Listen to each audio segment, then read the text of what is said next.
here in the perimeter, there are no stars. Out here, we is stoned, immaculate. Hello and welcome. This is the C86 show. I'm David Eastaugh. As you know, we love a special guest. This week it's going to be the turn of the guitarist and composer Robert Dean, who I spoke to very recently to find out more about life, love, poetry and all that other groovy stuff. Was in the band Japan from the early years to about 81, and then was in Vivabeat, who have had or have now got two albums that are coming out, one titled The House is Burning and the other The Party in the War Zone. So I'll put links to those in the notes below. Plus he's been in lots of other musical combos, including Sinéad O'Connor on the first album, and has collaborated and done bits and pieces elsewhere. But I'll put lots of links in the notes below, so you'll be able to click away and enjoy. But anyway, this is the conversation with Robert, who was in Costa Rica at the time. So generally the reception is good, though it does start to rain at one stage, but what the hell, it keeps it real. So after several minutes of interesting but casual chat, we get down to the exciting subject that was the early formative years. I know, it's a classic. Anyway, Robert, it's over to you. Well, I was born in 55. So, I was aware when the Beatles started, Yes. And me, as a kid growing up, the Beatles were everywhere. You couldn't ignore them.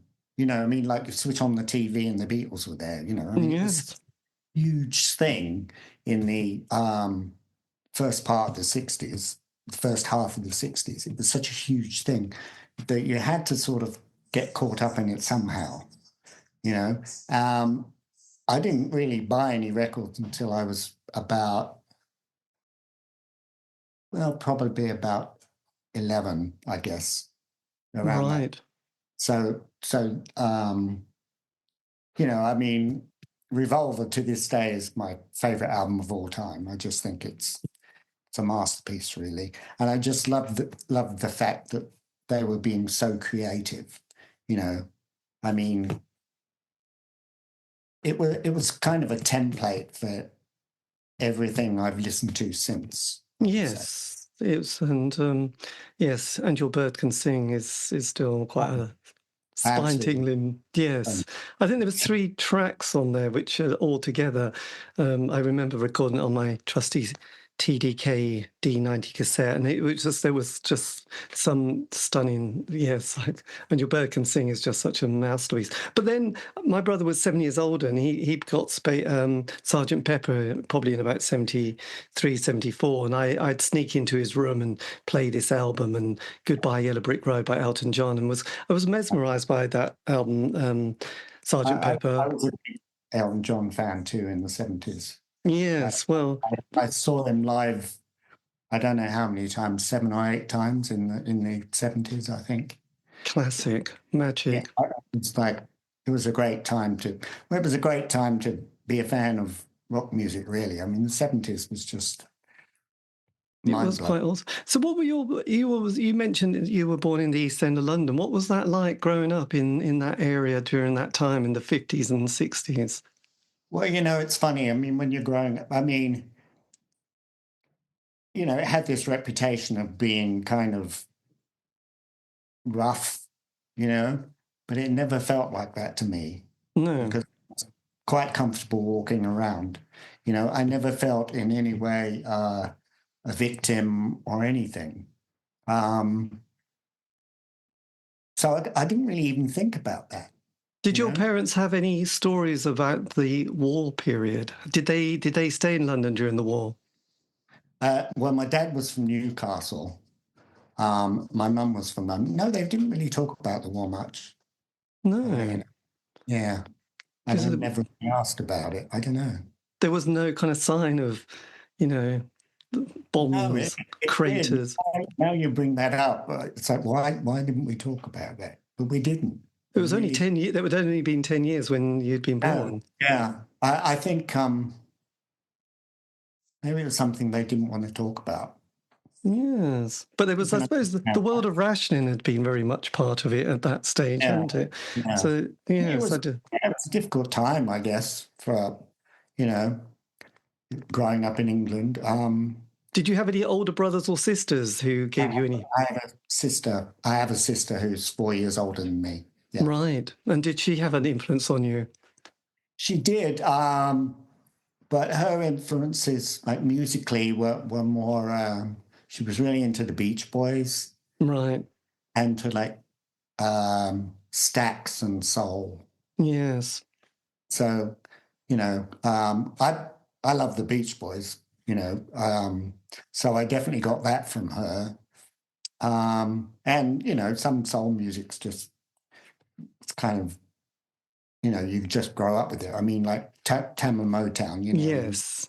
was just was very vibrant, and you couldn't help but be caught up in it, really.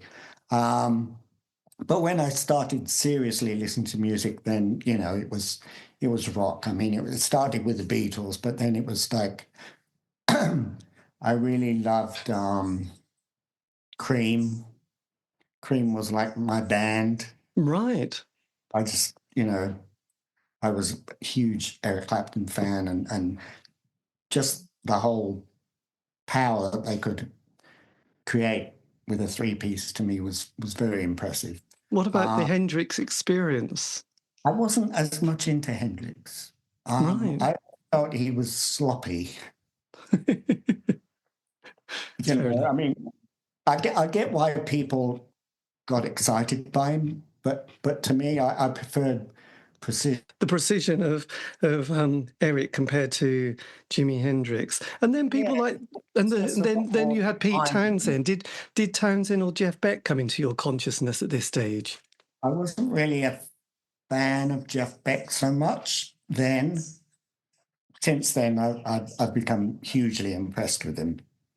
But The Who, certainly, yeah. I mean, I saw The Who 3 times in the 70s. And they were fantastic live, you know, with the original. Yes. Not doing so well now, but... Yes, a bit like an old married couple, really, aren't they? Really. But yeah, and Jethro Tull, they were the first... Well, actually, the first band I saw live was Blind Faith in Hyde Park. Oh, brilliant. 69, I think. So I was like 14. Who else was on the bill? Who else was on the bill? Donovan. Fantastic. Was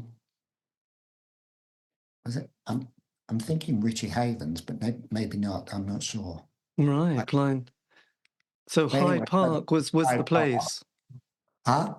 So Hyde Park was the place that you saw your first gig.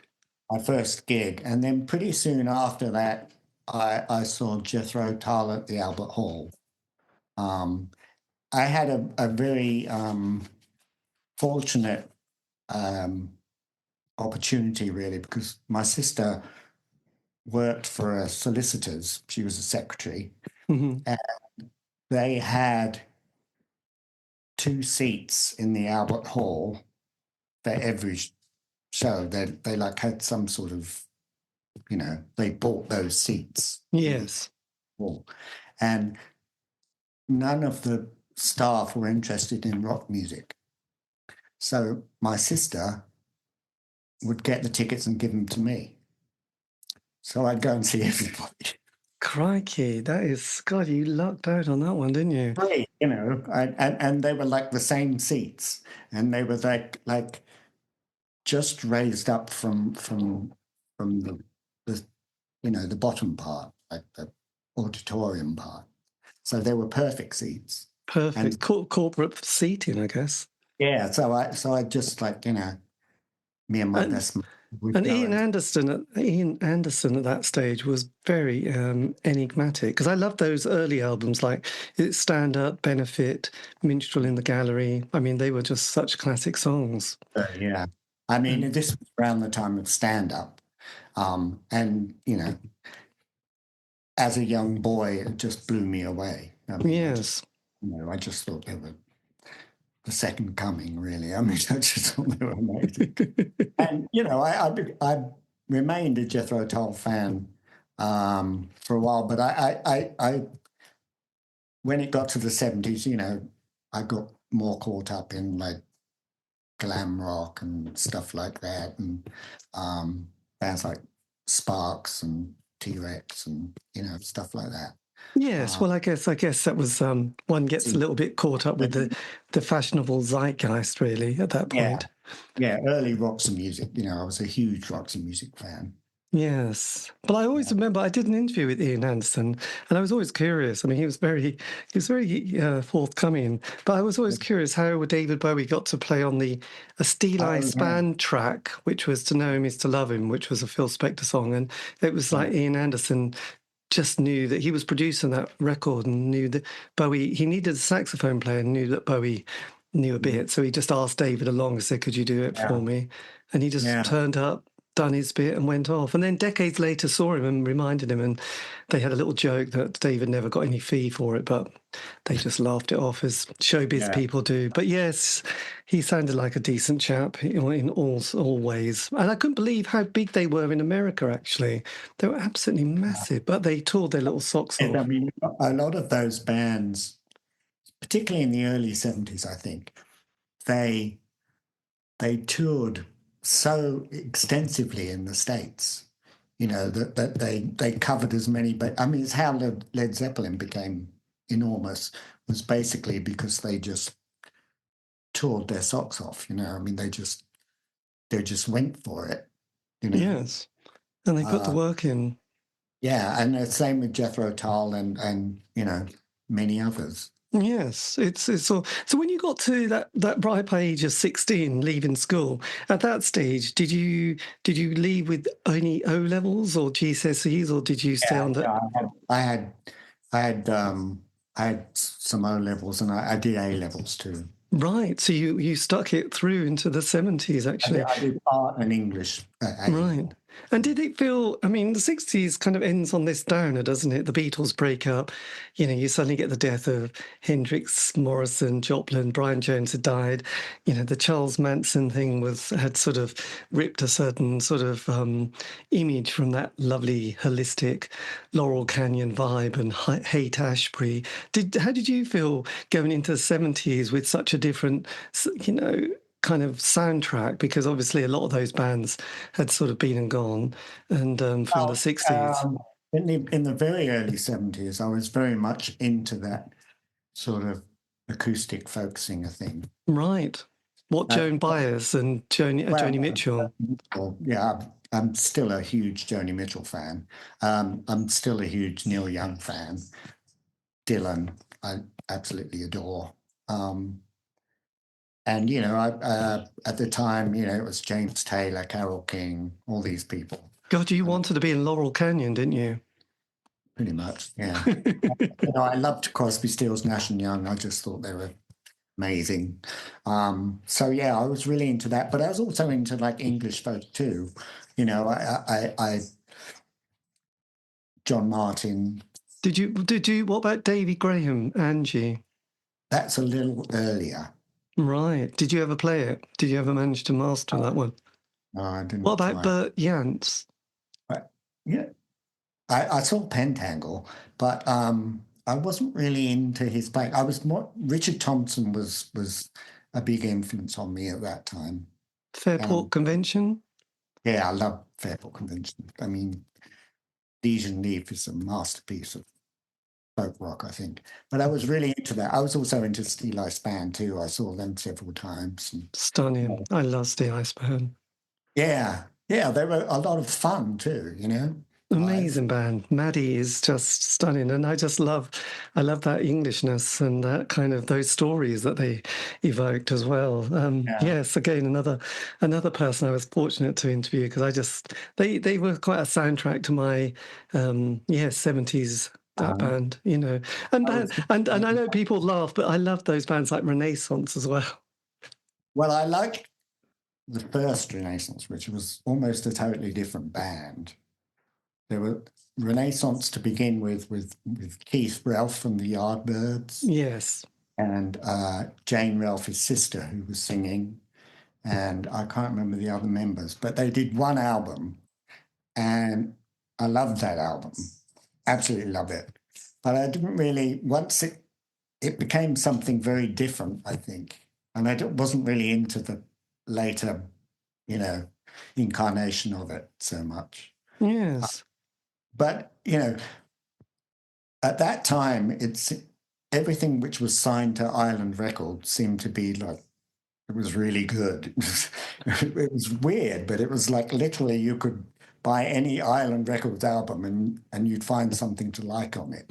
And Was Renee, Bridget St. John on Island Records? no, she was on John Peel's label. Dandelion. Yeah, she was on that. Right. I just remember. On that.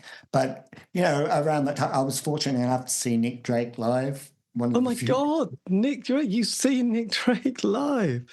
All of you and 20 people probably. He supported Fotheringay at the Festival Hall. And were you a fan before you saw him? Well, only through, like, you know, there were some island samplers, and he was on all these island samplers. So I was certainly familiar with his music then, yeah. And I had the first album, 5 Leaves Left. Stunning. But yeah, I mean, I can actually say I saw Nick Drake. Well, I've spoke to lots of people who've been to Woodstock and seen this band and that band, but no one's ever seen Nick Drake. Though I did do an interview with one of those session trumpet players who once recorded on a Nick Drake record, which I can't remember his name, but he was one of these people whose CV was just boggling, and you know, he just got called into the studio by Joe Boy to say, "Could you do a bit of something on this record with Nick?" I don't even think he met him at the time, actually. So, yes, it's an interesting one. So, when did you find yourself playing a guitar? When did you want to start to play music? I seriously started playing when I was about 15. So I was still at school, you know, and I mean, I had a guitar when I was about 11, but I didn't even know how to tune the thing, you know. So obviously the timing wasn't right. Yes. But yeah, probably around 15, I decided that was what I wanted to do. I wanted to play guitar.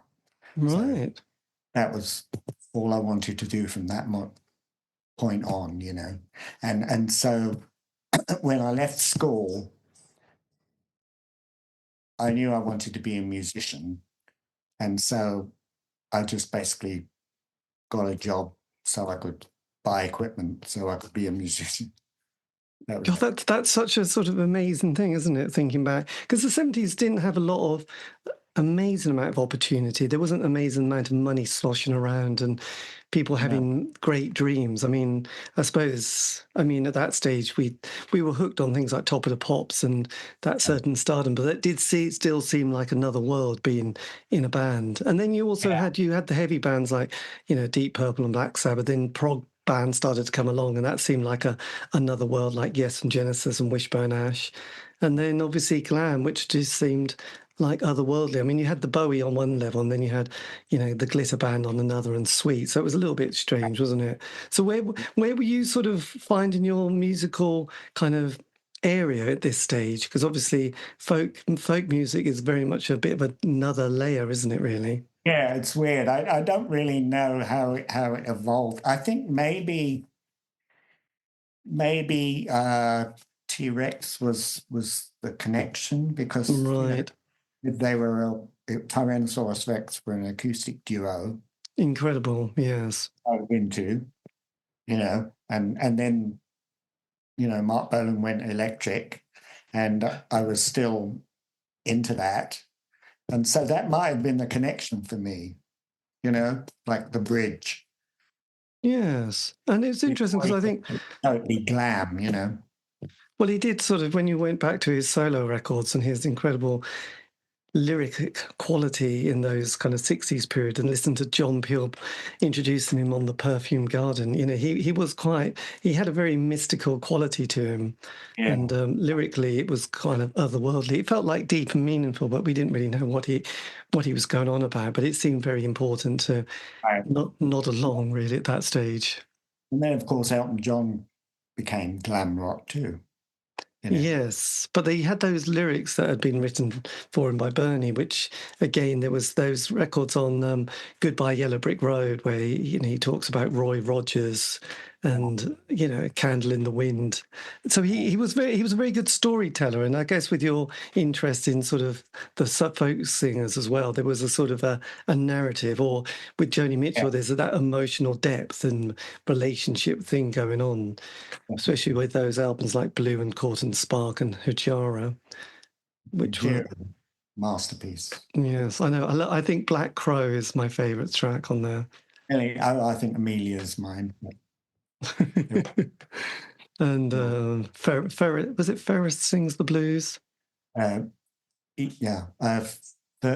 Sings the Blues. Yes, I know when she does her spoken word. So what was the first did you get a musical band lined up in your sort of sixth form days? Did you Did you have we played at school, we had our own little band. We never played anywhere. We basically played in my friend's living room, we just jammed like forever, we just never stopped really. And we had all these tapes, and they'd be like half-hour jams that we thought were brilliant, but nobody else would. Yes. But that's how it started. And then I started like answering ads in Melody Maker and stuff.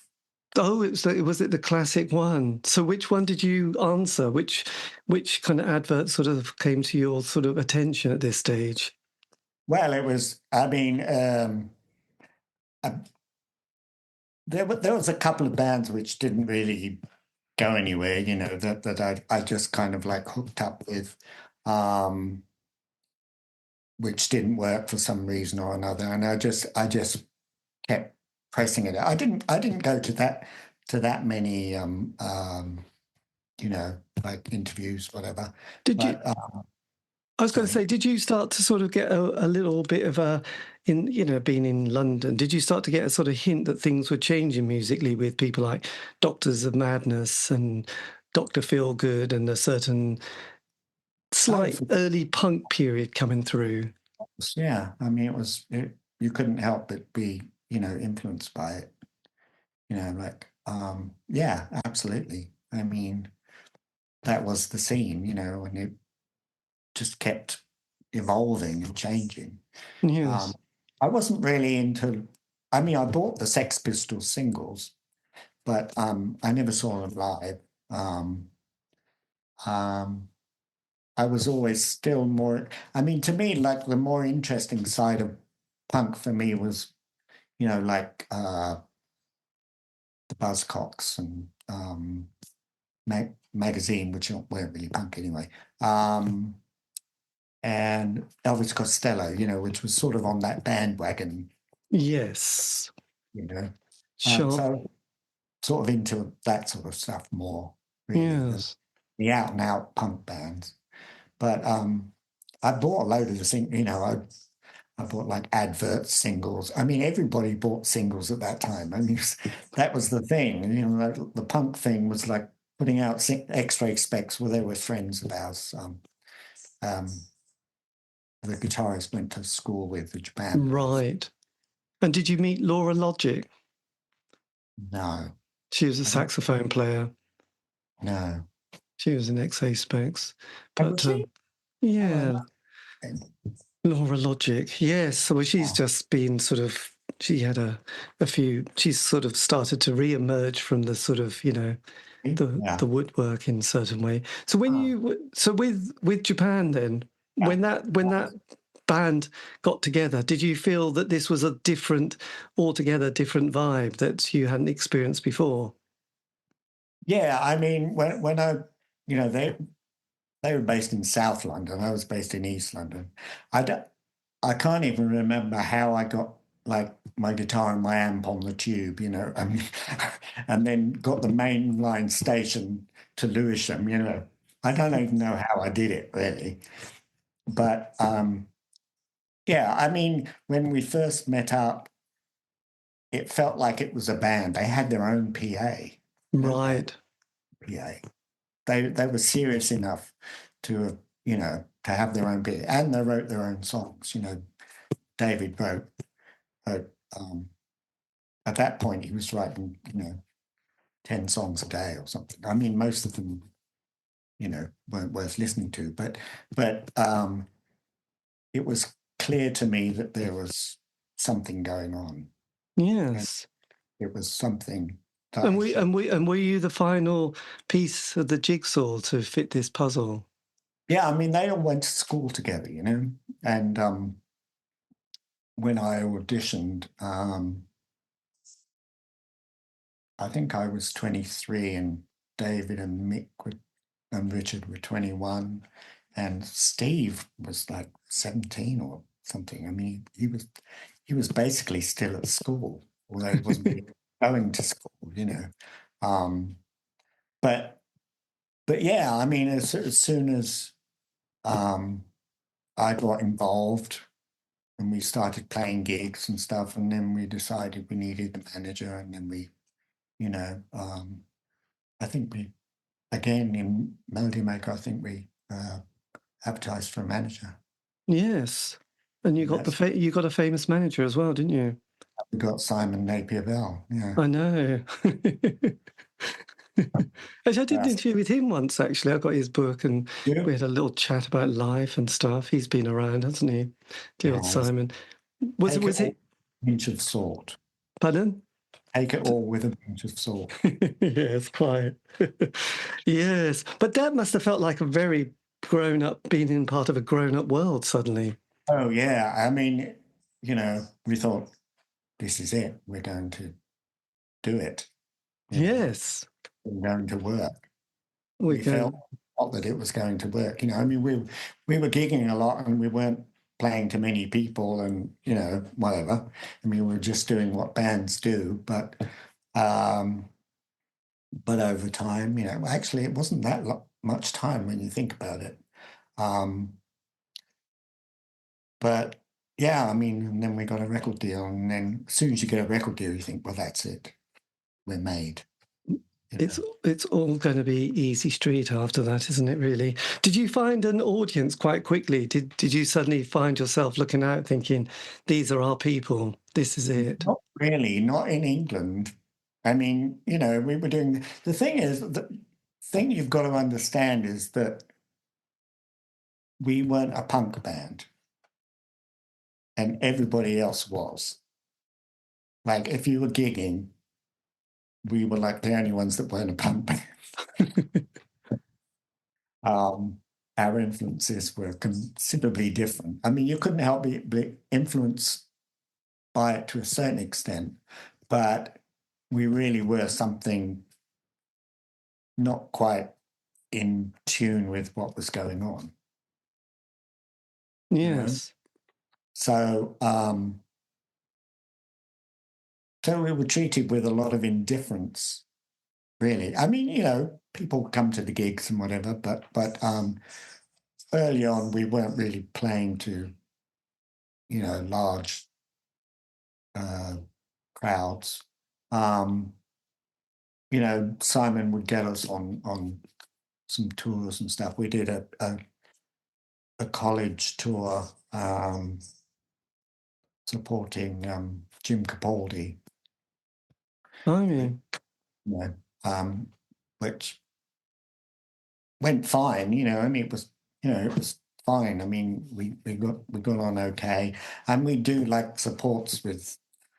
We do horrible, you know, like college support or university supports of the Damned and stuff, and you know, things that didn't really work for us. No, you must have got bottled off nearly. Well, we did. I mean, like Mick got a half brick in his head at one of those shows, and I got like somebody threw a lit cigarette and it went in my hair and started Smouldering. onto my hair, you know. But the one thing I am grateful for is they weren't spitting at us. Yes, that was disgusting. They spat at the damned, you know, because that's what punks did. But they didn't do it to us. I mean, you know, we'd watch the damned at the side of the stage and it would be like dripping off them, you know, like it's just hard to describe, really. No, it would have been. It's like raining spit, you know. Yes, there are those. Bad that we didn't have that rapport with the audience. No. What was it like then, sort of doing the second album? Because often, if the first one's been a bit muted, so to speak, is there much enthusiasm for the follow-up? Is there a bit of self-doubt and existential crisis going on, or was there quite a lot of enthusiasm? I don't think there was within us. I think we were pretty certain that we were moving forward.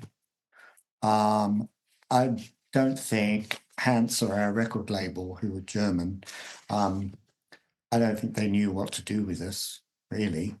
I don't think they had an idea, really. No.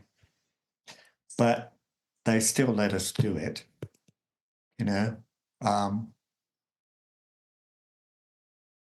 I mean, we were still finding ourselves too. But I mean, you know, in the early days of our record contract, they had us, you know, doing overtly pop, you know, stuff with like they put orchestras on it and stuff. I mean, it was, you know, it just wasn't us at all. But eventually the first album was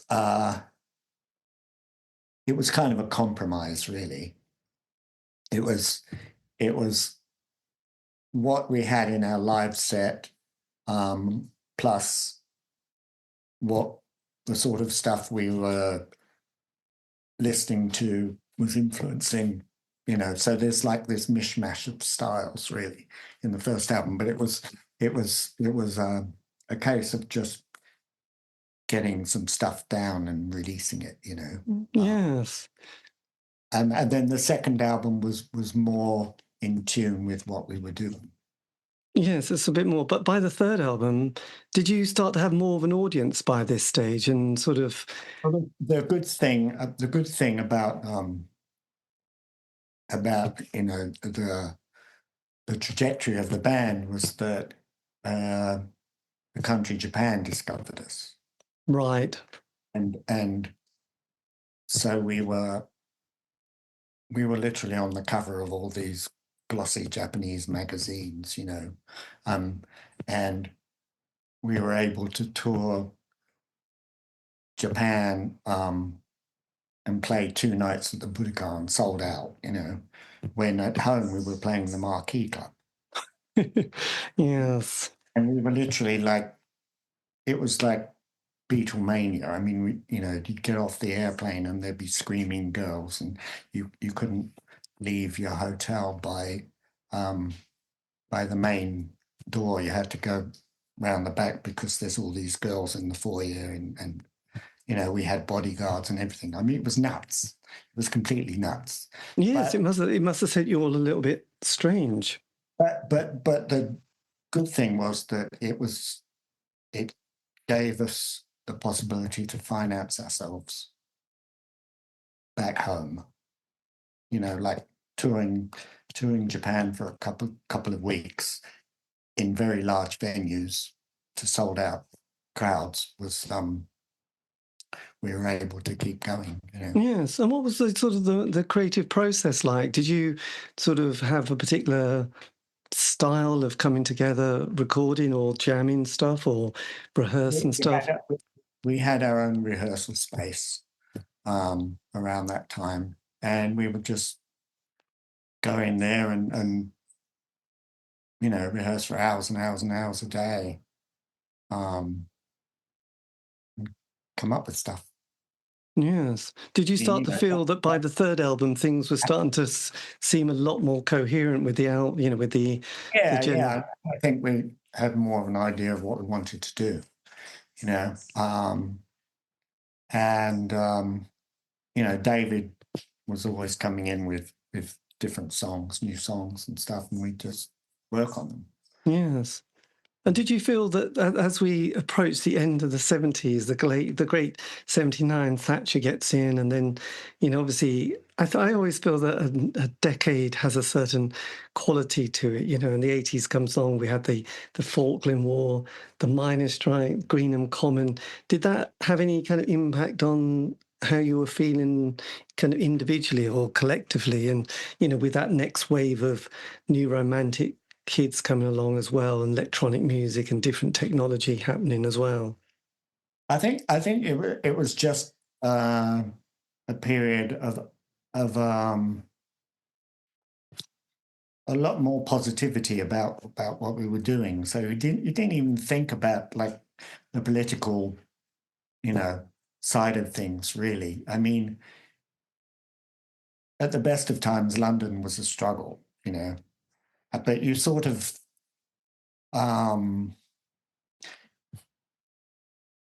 we were just able to get on with it and just do what we had to do, and that was the focus. It was like we were blinkered, really. Yes. Everything else was kind of peripheral. And was the Hansel contract, was that up after 3 albums?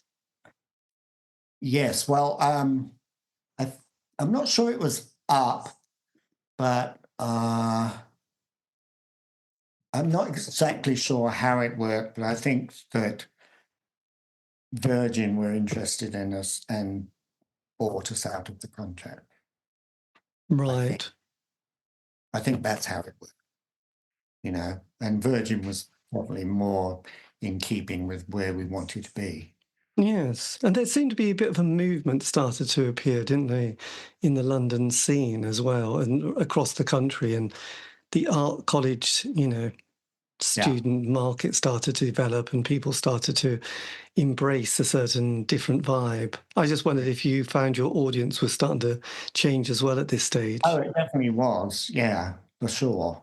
It was still a struggle for a little while. We did that single with Giorgio Moroder, which was a distinctly different style to what we'd done before.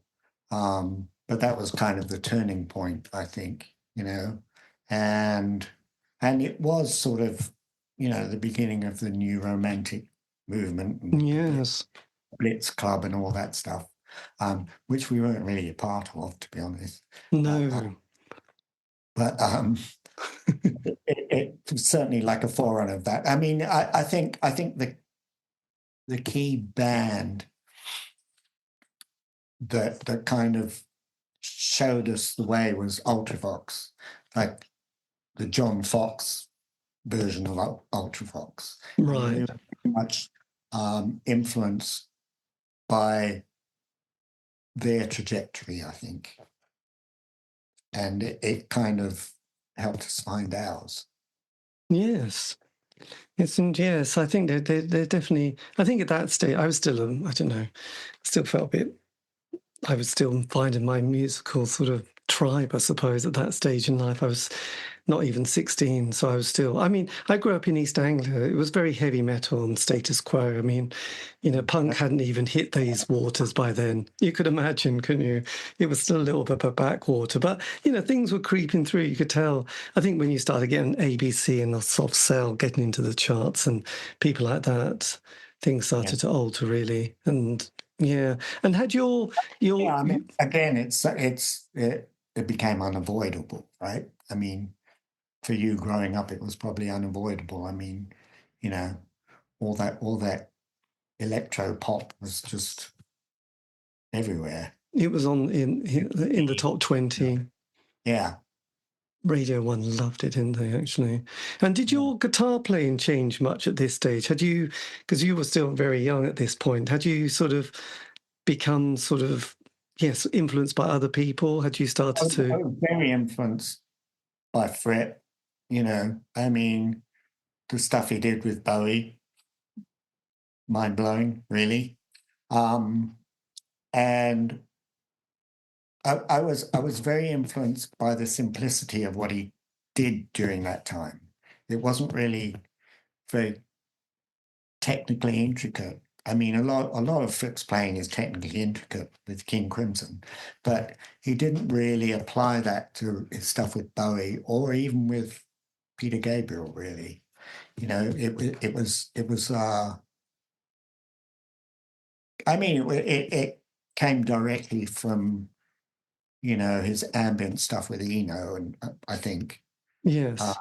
and evolved from that. So that was a very big influence on my playing. I've always been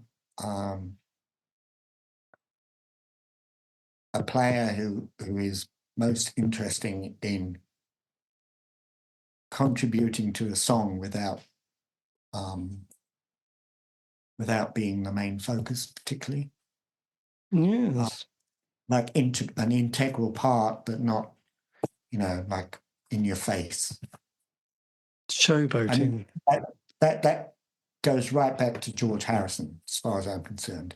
He played melodically for the song, you know, and I think Yes. I've always respected players that do that rather than, you know, go off on a tangent and just go wild. Yes. You And know. when you went, There is a place for that, but I'm very much interested in the development of the pop song and what you can do within that framework. yes. That's the most important thing. You know, Yes. 3-minute song or the 4-minute song, just creating these mini masterpiece things, you know. That's kind of what I'm into. Do you ever sort of lay awake at night sort of wondering what it is that makes a chord progression or melody so memorable decades later, and why all these other ones are not ever going to be memorable and we don't remember, you know, certain riffs, certain, you know, like I said, chord progressions, you think, God, yes, you can only hear, and then you go, oh yeah, that's that song. Do you ever sort of wonder what it is that makes something, Well, you know, I mean, you know, I'm sort of in awe of some of the subtleties that can be created within a pop song, you know. I mean, like stuff like Steely Dan. I mean, you know, they can do a song, it can have 40 chords in it, but it still sounds like a pop song. How the hell can you do that? I mean, yes. that is masterful. You know, unfortunately, I think that side of pop music is kind of dead. You know, the subtle creativity is not really there anymore, I don't think. Yeah, it's interesting. Yes, the good old Steely Dan. We loved them so much, didn't we?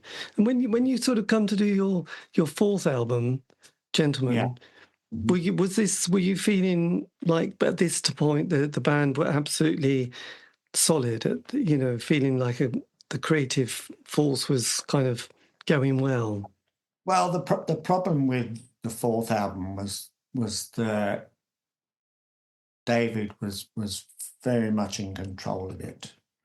You know, he like had a very distinct vision, I suppose you'd say, and it kind of sidelined me a bit. You know, so I wasn't feeling as comfortable with my contributions as I had up to that point. So that's why I'm not on all the tracks, really. I mean, there's stuff that I just felt, well, I don't think I can contribute to it.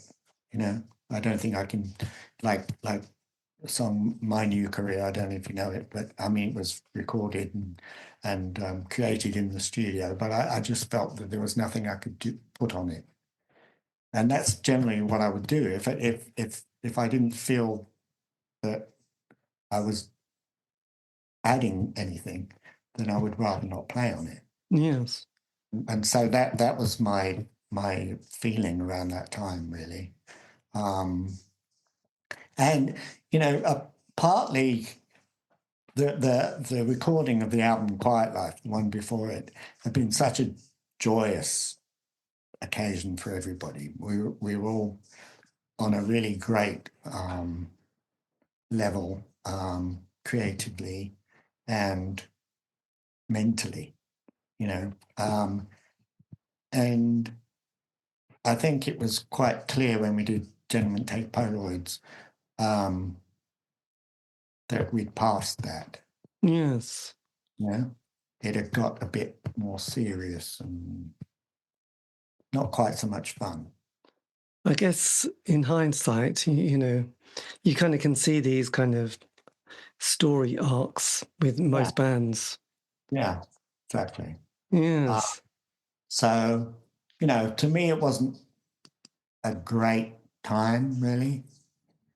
But there's some good stuff came out of it, so that's the main thing. Yes, blimey. So then, and that was the end of that chapter. Then when does what happens next after being? I remember doing an interview with Fast Eddie from Motorhead, and you think, God, you were in Motorhead. You did those 3 classic albums, and then you have you sort of walk away. You get slightly pushed out, all sorts of things. It's not great. What happens next? I mean, it's always tricky. How do you navigate the next bit? My instinct was to go to the States. I'd made friends like Marina, who was in Vivabeat. She had become a friend. She worked for Hansa, for Ariola Hansa in the States, which is how we met. And so whenever we were in the States, like, we would get together and, hang out and whatever. And she'd come to London and, so there was a friendship there. And so I was very much keen on the idea of leaving England and living in the States, at least for a while. So that was my plan, really. Yes. And then Marina said, well, would you like to play in Vivabeat? I'm like, yeah, why not? God, hurrah for LA. Opportunity to live in LA and hang out and, find out what living in another country is like. Yes, that was fantastic. God, that was such a lucky kind of step, really, wasn't it? Yeah.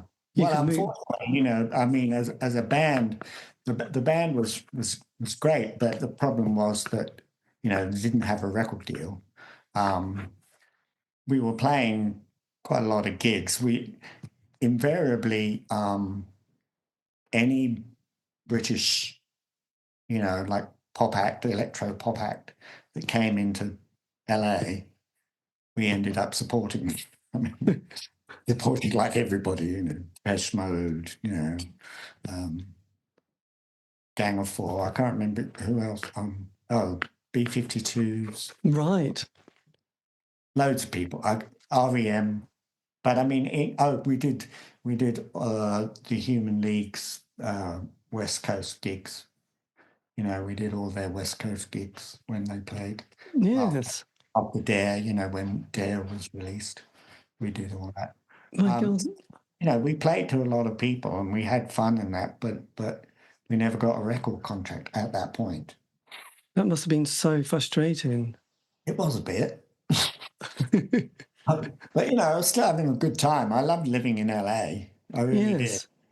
It was kind of a breath of fresh air, and I think it was something I needed at the time. Well, it was probably quite nice after the experience with the band and that 5 years to have a change of landscape as well.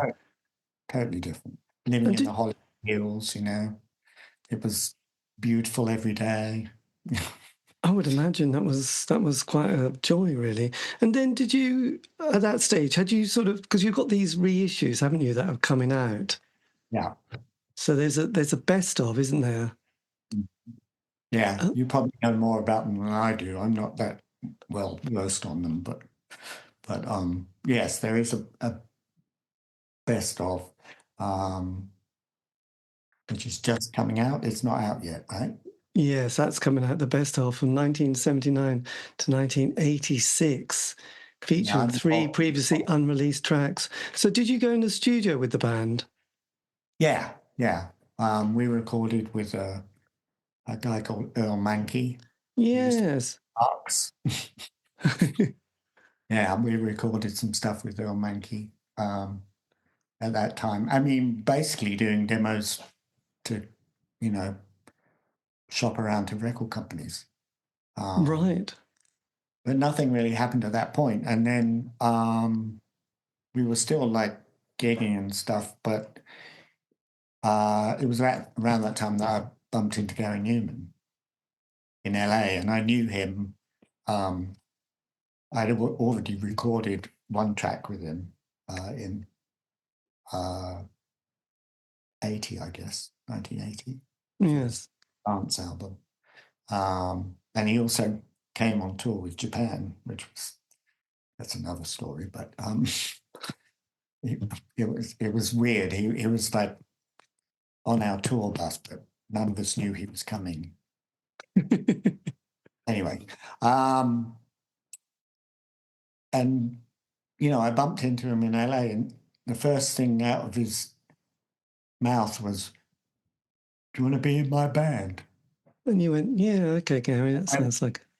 Yeah, well, we can, talk about it. He said, "Okay, come over for dinner." He was renting a house in the Hollywood Hills.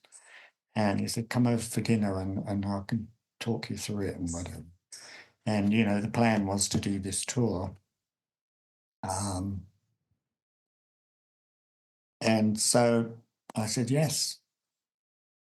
Let's do it. It was money, and it was chance to play some of and see parts of America that I hadn't seen yet. And so I agreed to do that. And it was a very good band. I mean, Pino Palladino was the bass player, Chris Slade was the drummer, Roger Mason was the keyboard player, who I didn't know, but he's well known in Australia. And we became very good friends over that tour, and we started working together and playing together and stuff. But the tour was a failure.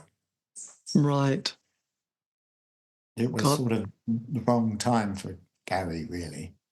Was that because it was all kind of, rather than wax, and was it waning a bit, his career at this stage? Waning a bit, yeah. And I think it was more an experiment than anything else, wondering if he could do that. But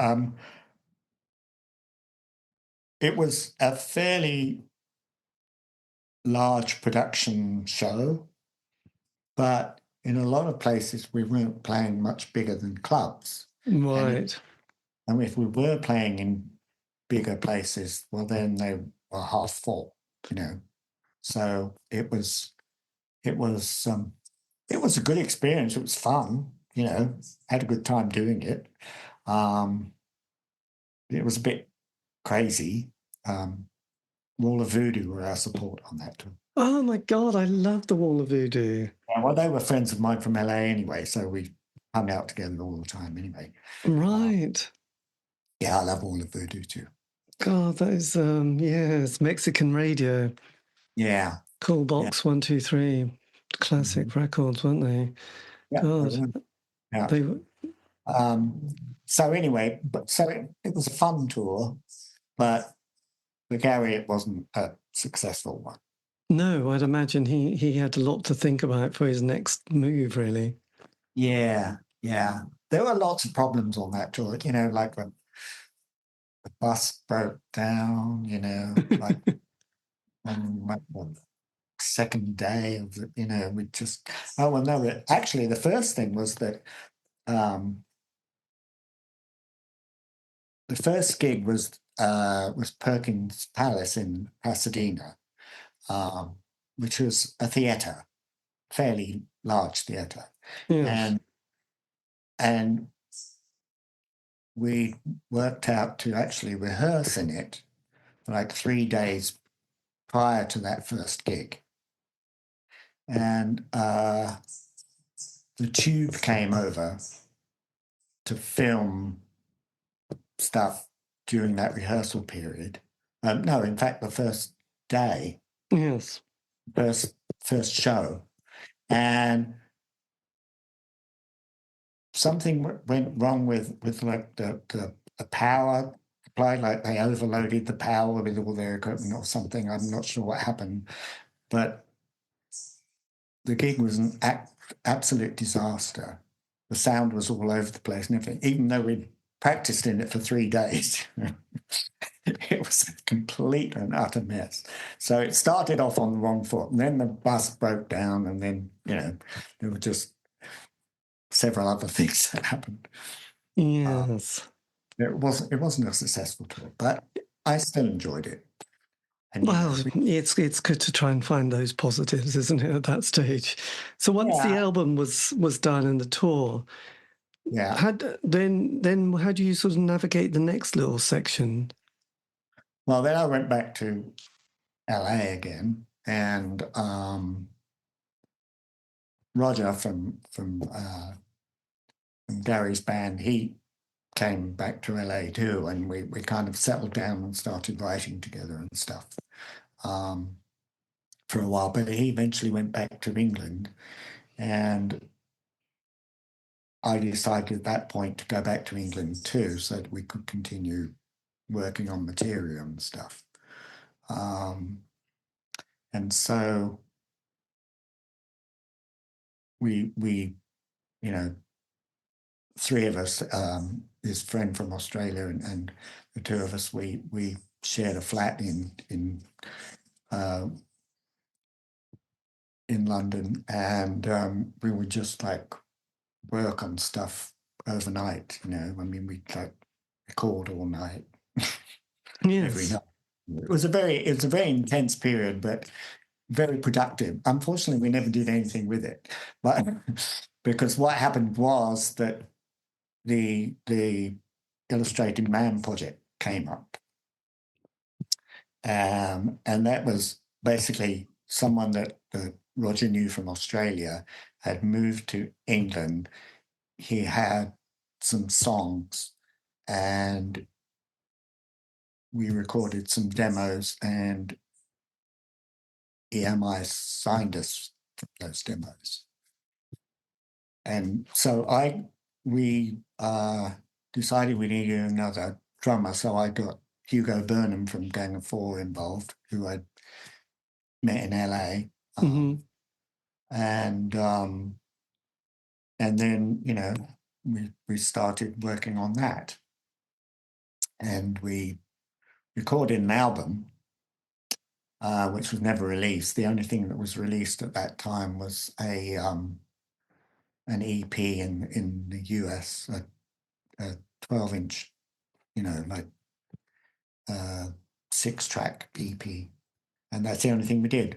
But we did tour. We toured in the UK with Nick Kershaw. We played a gig at the Lyceum with Cyndi Lauper. We did all this stuff. And then we did our own tour of the clubs in the States after that. What, like Danceteria or band? Like Paradise in Boston, Right. I mean, pretty good places. We did, was it the Palladium in LA, I think?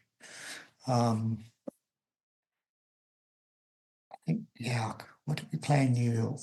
Hurrahs, I think. Oh, yes. Got you. Yes. So this was Illustrated Man, but you were on Capitol. You released a sort of it was Parlophone in the UK and Capitol in the States. Right, but you did get one release done. Yeah. And we released two singles, I think. Right, at this stage. And then why did that project not take off? Well, when we were doing the American tour stuff, I think by that time, Roger and I in particular, I think we'd sort of like lost interest in the project. Right. Like it hadn't really, it wasn't really taking off, and I don't think we really felt that it was where we wanted to be. So we decided to leave. Just leave that project. And at that stage, had Vivabeat finished as well? No, well, they had another incarnation when I left them. They had another guitarist, and I think they changed a couple of Right. others. And they were still recording and gigging. And then after that Illustrated Man American tour, I went back to LA, and I moved to LA again for a while. And during that time, we were working on stuff, music, which was, at that point, it was still classed as Vivabeat, although it wasn't really, because the main focus was 3 girl singers. It had changed. Was Marina still involved? Yes. Marina was one of the girls, and we recorded a few songs, but they're on the best of. I think some of those tracks are on the best of. Yes, I have to say, there's been a lot of the members of that band have died, haven't they? Yes, which must be quite horrendous, actually, to sort of see. And so many died quite early in the 80s. There's actually 4 of them that died from the first incarnation. Terence, the singer, was still the singer when I was in the band. But yeah, basically 4 from that original incarnation died. The only ones left were Mick and Marina. Right.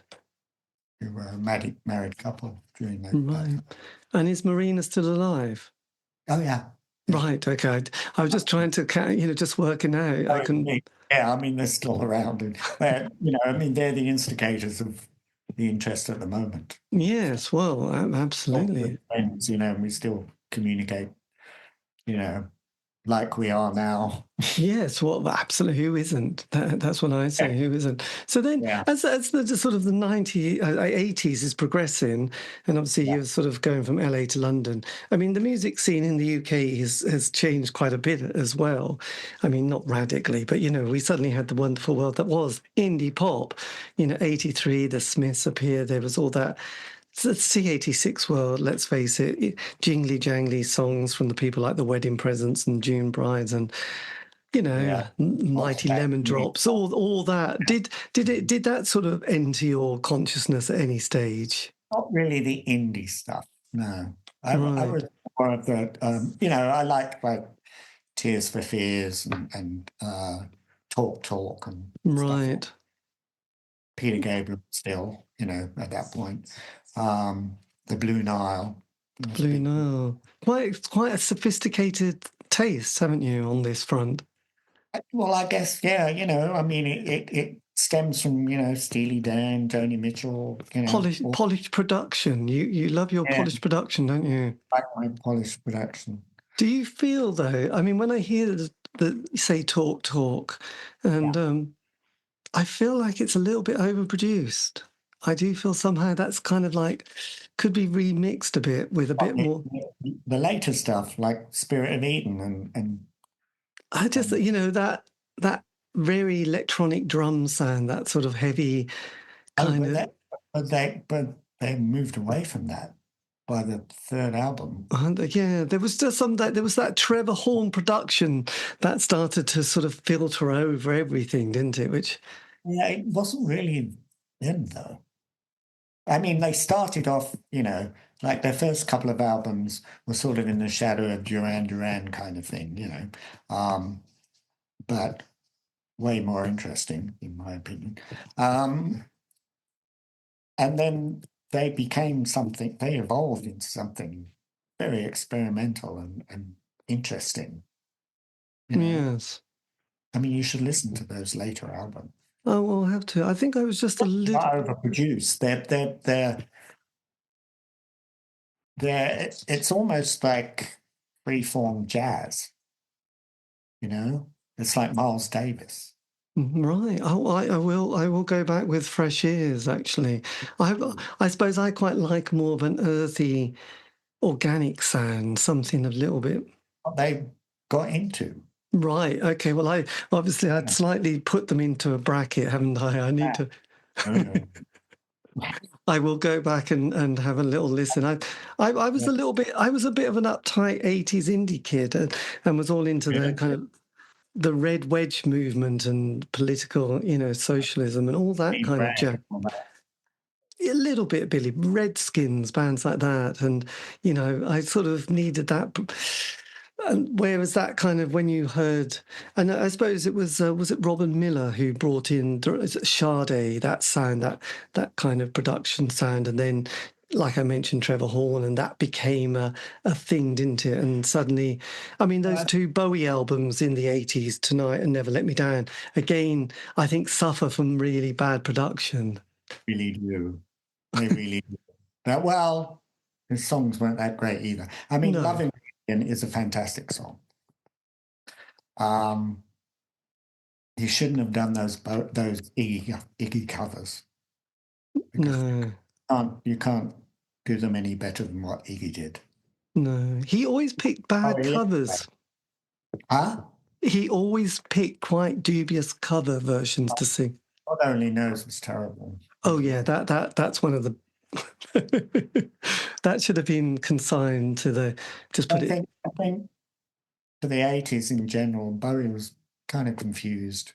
He was very confused, and I loved him intensely. And I find it fascinating listening to those albums with his light reggae vibe and odd sort of sounds, which are sort of like, how do you pull yourself out of that? It's like being in a relegation battle, isn't it? I think essentially it was another persona, going on from Ziggy and the Thin White Duke and whatever the persona was during, the Low Heroes Lodger period. Mm-hmm. Another persona, but it was one which it may have been his most successful, but it wasn't his most satisfying. No. Far from it. I mean, but I do find that a lot of artists who have their moment in one decade, the following period stroke decade is often a little bit odd, if not terrible. And then if they can then pull themselves out. I mean, there was quite a lot of people who keep it, fresh and interesting. Yes. I think from going from sort of creating what they feel they want to create, they suddenly start looking at what the kind of the marketplace is doing, or what the kind of charts is, or what the latest hit, producer, the hot producer, or the hot new guitarist, and they think, oh, we might get that for our next record, or we'll get him to guest on this new album, and it's like, oh, I'm not quite sure about that, David. So, it's quite. You need to overthink it. Yes, yeah. Well, we had Tin Machine, so that brought that to a full stop, didn't it? The Sal's Brothers. I'm not really a fan of Tin Machine, because I feel it's like another persona, but I don't quite buy it. No, Me and the Lads, the band. I don't quite buy that. No, but then but yourself then, what's your next kind of musical moment? As we straddle the kind of 80s, we've got this now period of the late 80s of the ecstasy world, the dance world, then we have grunge coming along. How do you as an artist then find your path in this? Well, I was working, I did a tour with a guy called Simon F., who was supporting King on a tour, and he just released an album on Chrysalis, and I did a tour with him of the UK. And then I got to know this guy who lived in the West Country, David Luckhurst, and he had a project called Crazy House. And they got signed to Chrysalis, and he asked me to get involved with that. So I moved to the West Country and worked on stuff with that project. It was one winter. It was a whole winter, I think, in the West Country. It was horrible. It's probably my most miserable time Yes. in the music business. I wasn't enjoying it. I wasn't particularly enjoying working with that band. But the weird thing, things happen for a reason. What happened was, weirdly, I bumped into the bass player from the Psychedelic Furs, who I knew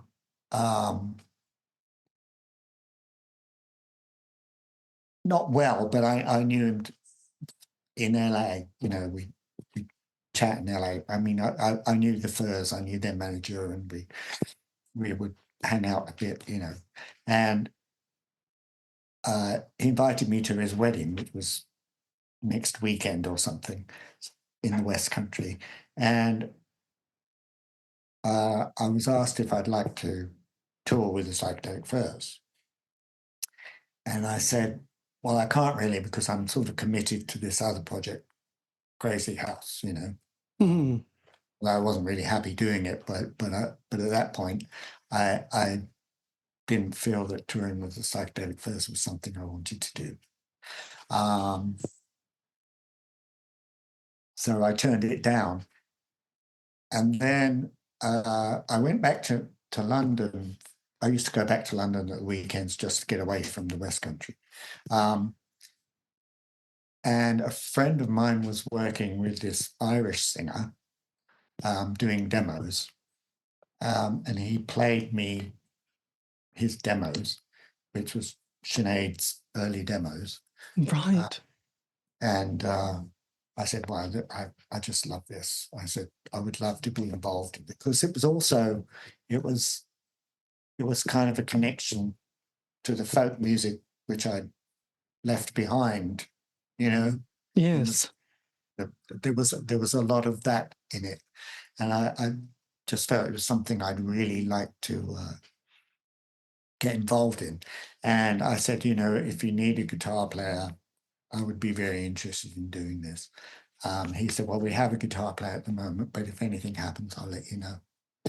And then I don't think it was even a week later, he called me up and said, the guitarist got offered a gig playing guitar for the Psychedelic Furs.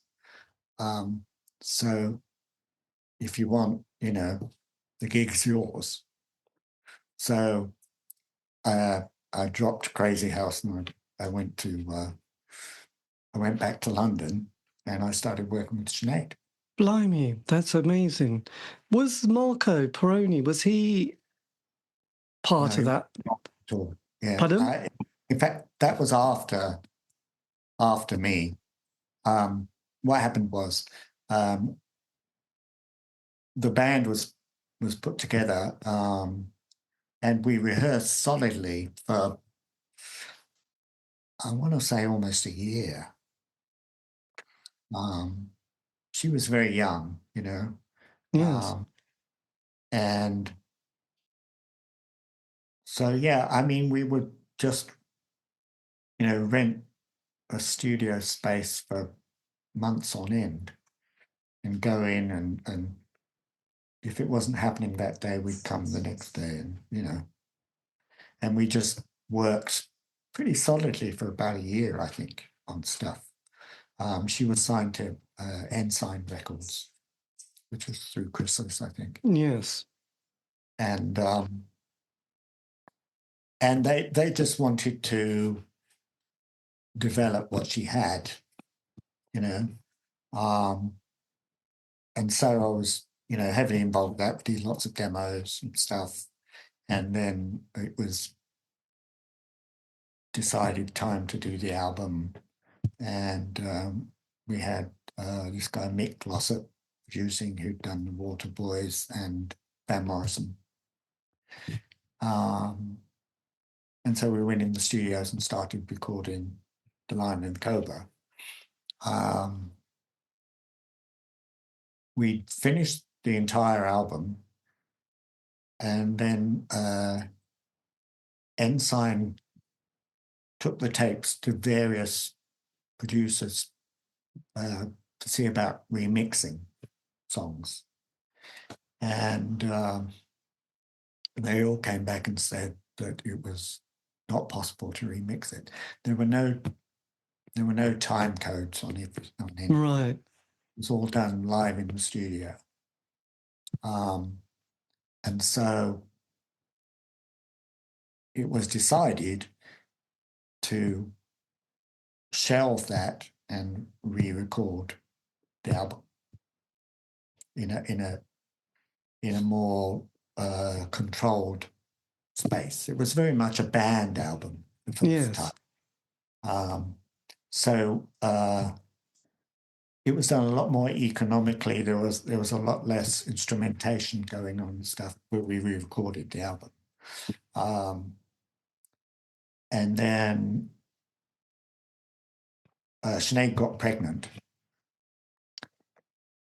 And so it was decided that everything would be moved back, like release-wise, and everything would be moved back so that she could have the baby, and then they could launch her career, sort of thing, properly. And so during that time, we weren't working, to begin with anyway.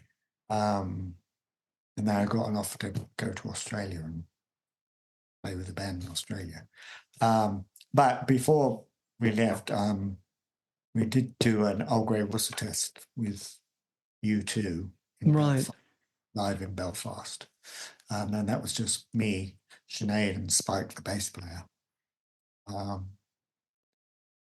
And we also played at a Japan fanzine convention thing, just me and Sinead playing, which was fun.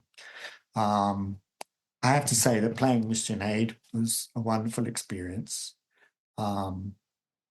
She was an absolute joy to work with, never a problem. Loved her to death. We all did. We all loved her to death. Yeah. Yes. And those early songs were really great. Well, those those two first albums were like, when you look at the 80s albums that everyone had, Troy and I Want Your Hands on Me are stunning. Yeah. Stunning. A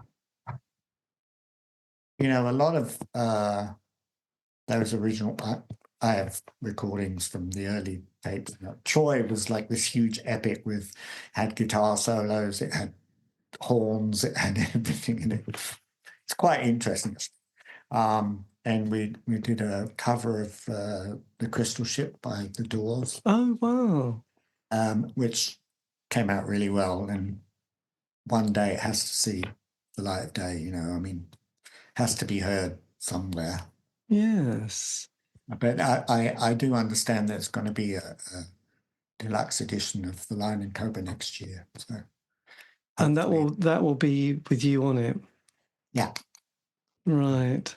So when the album comes out, is it you playing on that album, or was that the re-recorded album?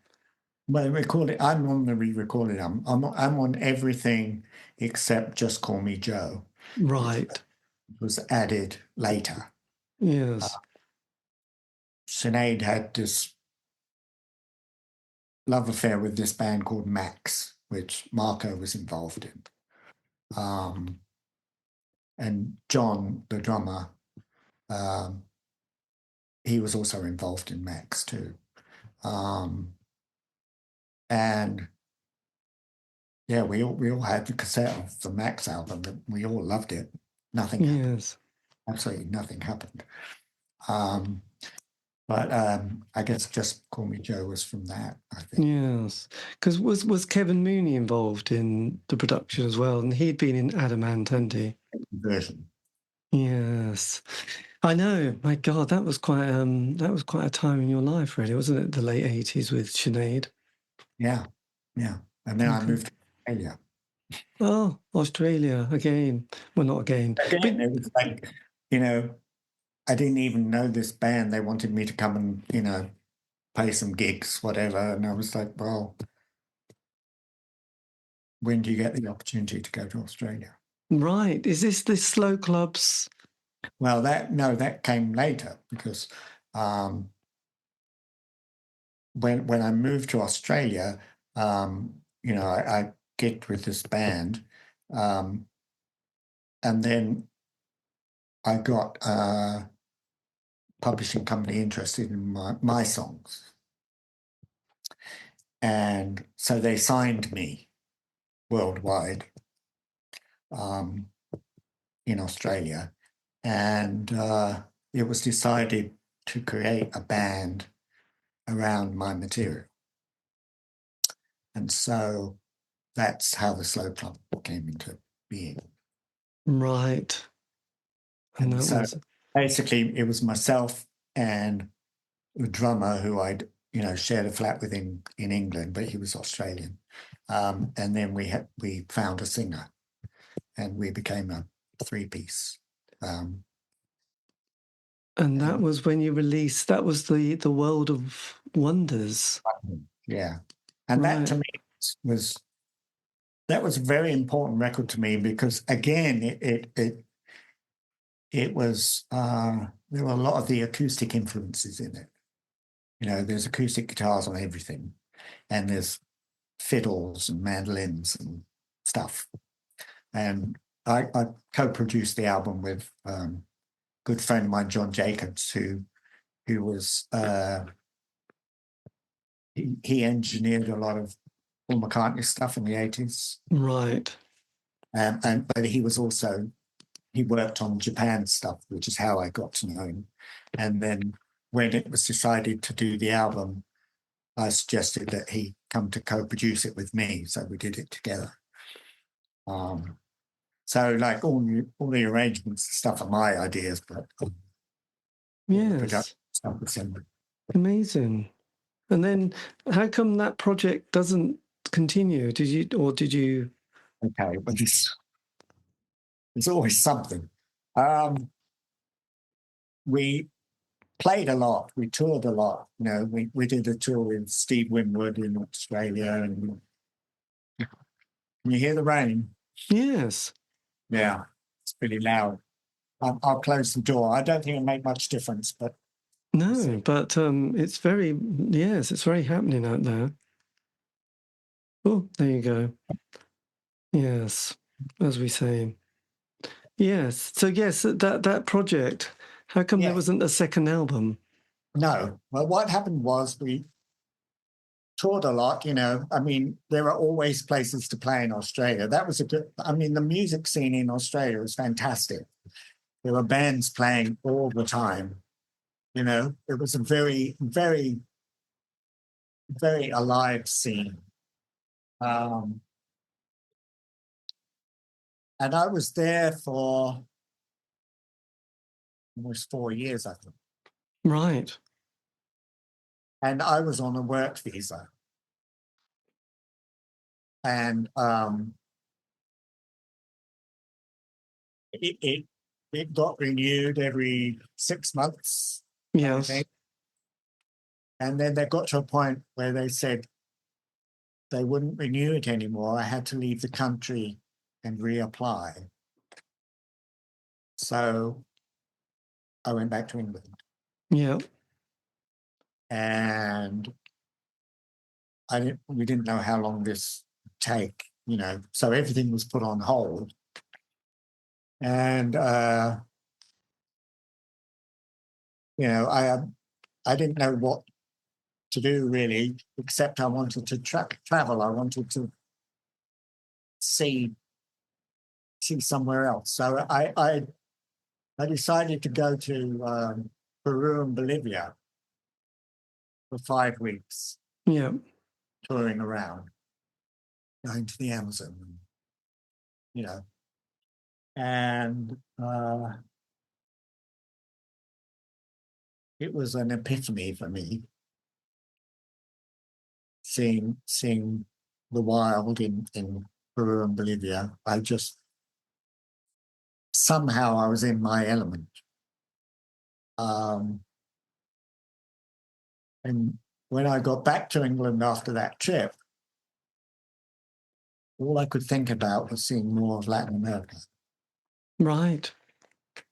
And so I called the band and said, I'm not coming back. There you go. I need to go off and do my thing.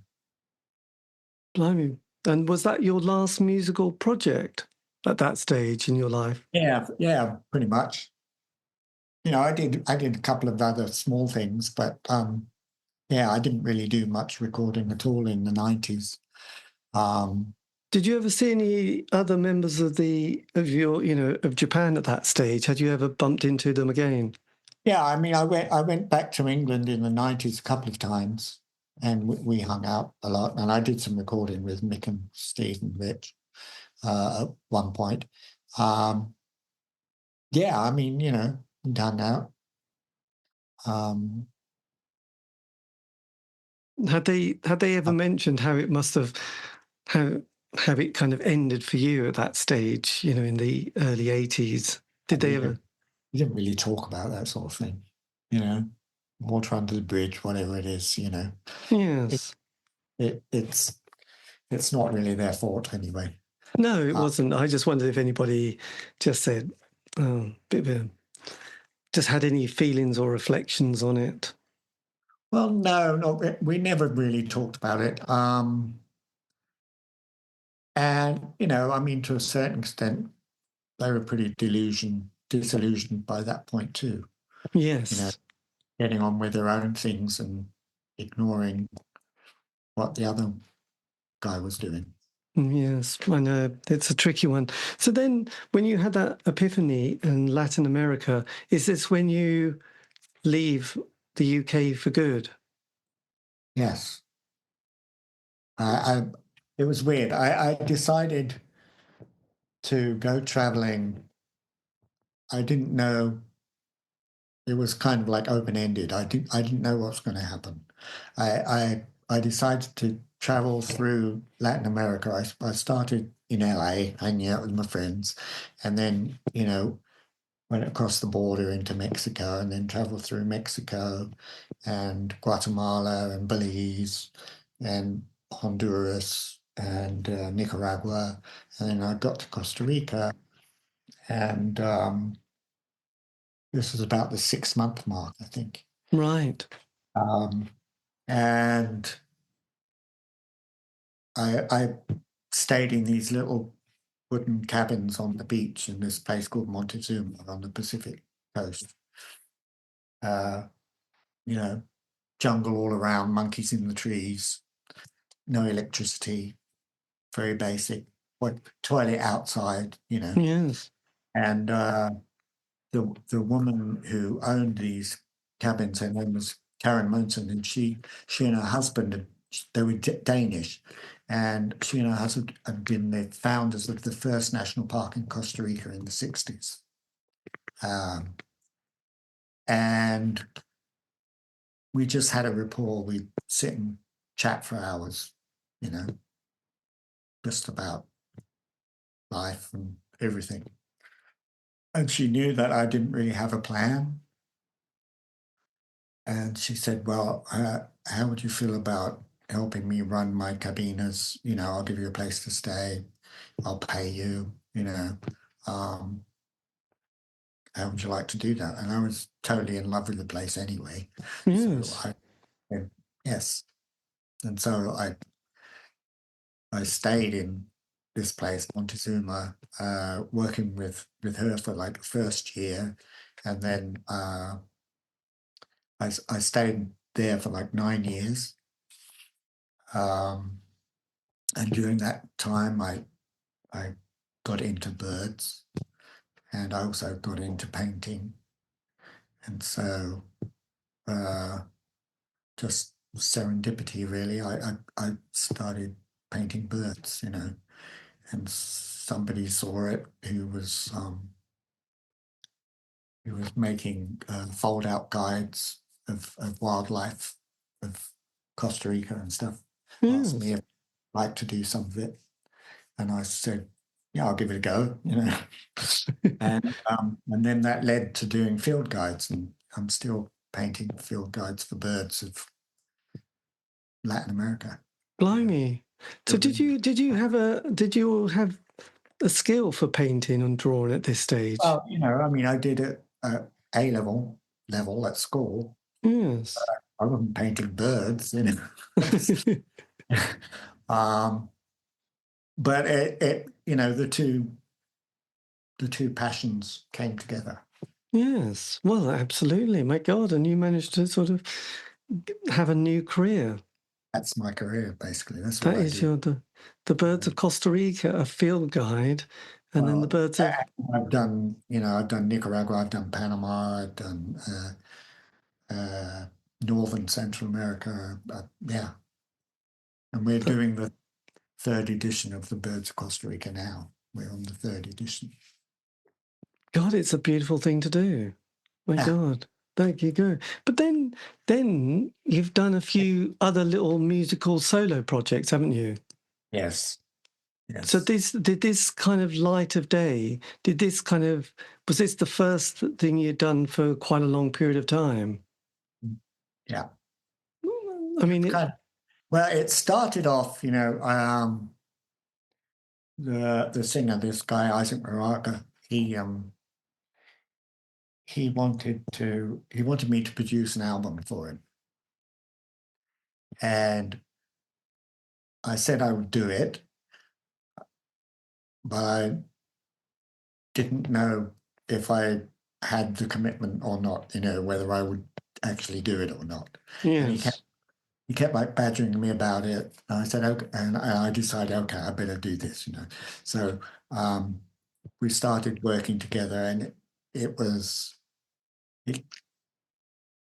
it came to be evident pretty quickly that it was not going to be like a solo project. It was going to be our project, because I was heavily involved in the creation and the arrangements. Yes.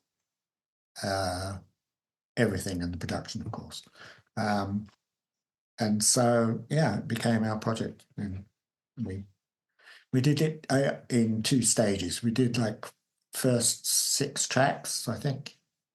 And then we had several months off, and then we went back and did the next part. But each time it was not really planned out. It was all done at the spur of the moment. Blimey. Which I loved. I love that sort of creative buzz of just, going in. It's like, well, what have we gone to today? I have no idea, but let's do it, and that's what we did. The whole thing was done that way.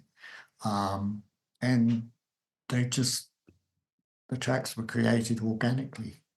Oh my God. And I don't feel it's an album of songs. It's an album of pieces of music which just happen to have vocals in them. Yes. And to me, they take their own journeys. They kind of evolve, change, metamorphose into something else, and then go somewhere else. God, It was just, doing it was a really great experience. I don't think I'll be able to do it again. No. But then you did another project, didn't you, with Martin? Yes, and that was really done. I've never met Martin. He lives in the States, but these days that's not a problem, is it? No. I basically created some, guitar soundscapes and sent them to him, and then he put them together. And have you got a studio where you are in Costa Rica, or do you? It's basically, my laptop and speakers. Because actually, the album you did with Isaac, I did that in studios in San Jose. That was right. Okay, that did sound. If I was to do a proper album again, I would definitely want to do it in the studio. I wouldn't want to do it at home. Yes. The idea is pretty creative at home, but to finish it. But I also, as I said to you, I really like the idea of coming in fresh with no ideas and just going for it. So is it a case that you still play quite a bit around the house? Feel like it. Yeah. Yes. That's amazing. Yes. And then you did this other song, I Don't Believe in You, your tribute to... song. Pardon? It's a Talk song. Yes, a tribute to Talk. Yeah. I've always maintained that if you're to do a cover of something, it shouldn't sound like the original. I don't see the point of copying somebody's version of it. It's like Tomorrow Never Knows. You put your own spin on it, your own ideas coming in, stuff. The melody might be the same, but you're basically changing everything else. Yes. And the way I feel about covers, I feel you need to take it somewhere that the original artist didn't think of. I know. I do love the work of Liebach for that reason. When they ever do a cover of anybody, it's so different and yet quite... Well, Japan's covers were always very different too. Yes. We always put our own spin on covers too. Which I think is, like you said, you might as well listen to the original if it's not going to be any different. But it's just sometimes interesting when people pull a song apart and put a different emphasis on some of the lyrics. Definitely. Yes. And we might do more of those, maybe. Well, yes, it's always that thing. So you got this kind of Vivabeat coming out, and you've got your illustrations. What else have you got lined up for the next 12 months? Well, putting the third edition of the book together is the main focus in the next few months. That's going to be, taking up all my time. Yes. Getting it in book form, because it's quite different to the first and second editions. We've changed a lot. And then I don't know, I haven't got any plans really, but everything falls into place somehow. Well, absolutely. And are you still as in love with Costa Rica as you were at the beginning? It's home. It's yeah. I mean, I've actually lived here longer than I've lived anywhere else. Right. I've been here 34 years now. That's quite yes. There you go. Do you have quite a nice community there? Yeah. It's very pleasant. I live up in the cloud forest, so it's very lush and green, and not tremendously hot. It's rainy season tends to be a bit cooler anyway in general. Yes. But yeah, it's a very pleasant climate. Suits me fine. And the health, and is it okay on health as we all get a bit older, living in? Yeah. That's the main thing, isn't it? Looking after our bodies as we get to that age. I'm doing okay. I'm 70 now, so. This is true. Whatever that means. Yes, I know. We just have to take it one day at a time, really, don't we? Yeah, and that's all I can do, really. Yes. Well, look.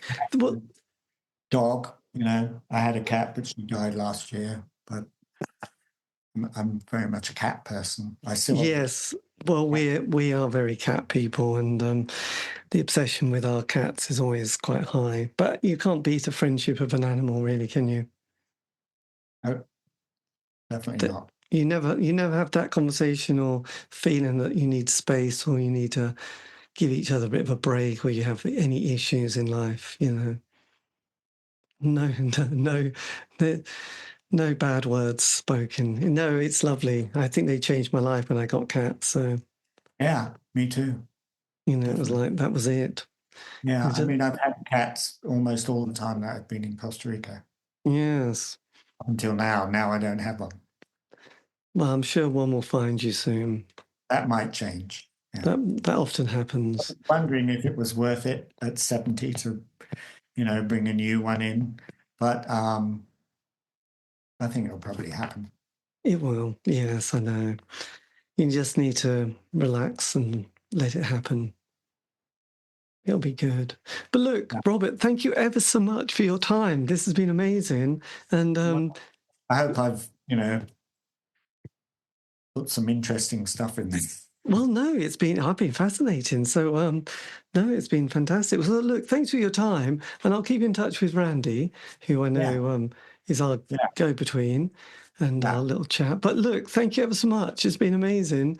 And yes, best of luck for your next book. And I'll look out for it. But anyway, look, take care. And yes, I hope the rainy season's not too bad. Oh, it'll be fine. It's actually my favourite time of year. Brilliant. Well, that's the main thing. Good. Okay, take care, Robert, and all the best. Thanks a lot. Bye-bye. Okay. Bye. Bye. And that, dear listener, is obviously the end of the conversation interview. That was me in conversation with Robert Dean, talking about his life in music, the early years, Japan, Vivabeat, Sinead O'Connor, and much, much more. But this has been the C86 show, David Eastaugh. If you want to contact me, all those social media platform sites are available. Just Google away. And all these interviews have been archived on Spotify, iTunes, Podbean. So do check them out. Have a great week. Stay safe.